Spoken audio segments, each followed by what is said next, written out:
कैसे दे कि किसी से बोल दूंगी। अच्छा राज सब खोल दूंगी। काहे मुझे तो दिक्कत जिंदगी में जहर घोल दूंगी।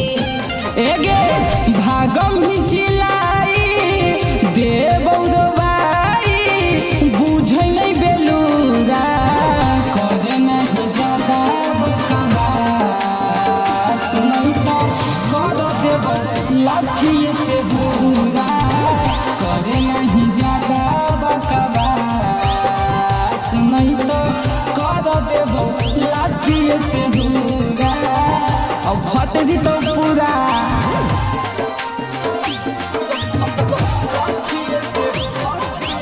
Mixed by बंधन बिहारी।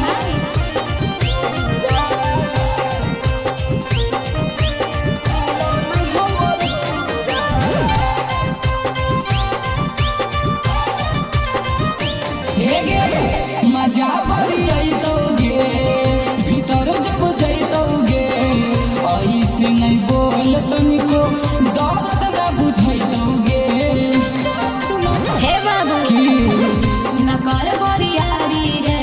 अच्छा देबौ हम गारी रे। अगे तेरा नाही बोल सुनली की करबो बंधन बिहारी रे। एगे बड़ी कैलियो पीछा पूरा कर दे इच्छा मन हो अधूरा करे नहीं ज्यादा बकवा सुनई तो कर देब लाठी से पूरा करे नहीं ज्यादा बकवा सुनई तो कर देब लाठी से पूरा अब फट जी तो पूरा गे मार अरे चल हट।